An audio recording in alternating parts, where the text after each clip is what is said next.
আমার অন্তরে কারো সাথে যে আরশ তোমার নামে ঘুরেছি একাশন। আসসালামু আলাইকুম। আপনি কথা বলতে পারেন কিন্তু গাইতে পারেন না।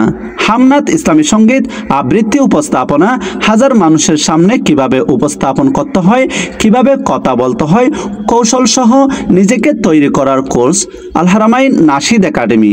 আপনিও নিজেকে তৈরি করে কলুষিত সমাজকে গড়ে তুলতে পারেন। হেভেনটিউন নাশিদ ব্যান্ডের জনপ্রিয় সঙ্গীত শিল্পী এস এম মিসবা ও জনপ্রিয় সঙ্গীত শিল্পী জনাব আব্দুর রহমানের তত্ত্বাবধানে আল হারামাইন নাশিদ একাডেমি পরিচালিত হবে।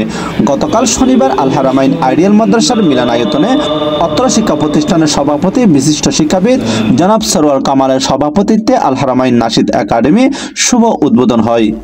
ভালো জিনিসগুলো কেউ সহজে গ্রহণ করে না, তো সেজন্য আমাদের বাড়িতে রয়েছে টিভি চ্যানেল। এই ভারতীয় অপসংস্কৃতিগুলো আমাদের কাছে সুস্থ সংস্কৃতি, আমাদের দেশের সংস্কৃতি তুলে ধরার, আমাদের সংস্কৃতি দেশের সংস্কৃতি জাতির কাছে ফুটিয়ে তোলার জন্য, সেই দূরত্ব তৈরি করার জন্য ভারতীয় মিডিয়াগুলো এখন তাদের নাচ গান বেহায়া নির্লজ্জ সংস্কৃতি এখানে বিস্তার করে দিয়েছেন।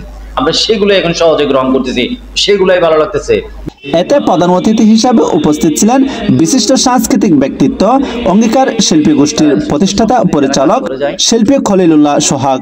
অতিথি হিসাবে আরও উপস্থিত ছিলেন শিল্পী জনাব মকসুদুল আলম, মাহফুজুর রহমান বাবর, ডক্টর আবু ইউসুফ, মোহাম্মদ ইকবাল, মৌলানা মুরশাদুল আলম ও অত্র প্রতিষ্ঠানের শিক্ষক শিক্ষিকা মণ্ডলী সহ আরো অনেকে। আমার নফস খানায় সেতায় বসে করে আমায় শাসন, করে আমায় শাসন। আমার অন্তরে কারো সাথে যে আরশ তোমার নামে ঘুরেছি একাশন। দর্শক শ্রোতা, এদিকে একই সাথে আল হারামাইন আইডিয়াল মাদ্রাসার হিফজ বিভাগের বালক বালিকা শাখার শিক্ষার্থীদের সবক প্রদান ও তৃতীয় সাময়িক পরীক্ষায় প্রথম, দ্বিতীয় ও তৃতীয় স্থান উত্তীর্ণ হওয়ায় কৃতিত্ব শিক্ষার্থীদের পুরস্কার প্রদান করা হয়। পরে অত্র শিক্ষা প্রতিষ্ঠানের সম্মানিত অধ্যক্ষ জনাব মৌলানা জসিমউদ্দিনের মোনাজাত ও দোয়ার মাধ্যমে অনুষ্ঠান সমাপ্ত ঘোষণা করা হয়। S M Saiful Islam, news Chittagong TV. আমাদের ইসলামী শিল্পী যাদের তাদের মূল্যায়ন নেই, এবং আবার অনেকে চুকুশুল হয়ে যায়।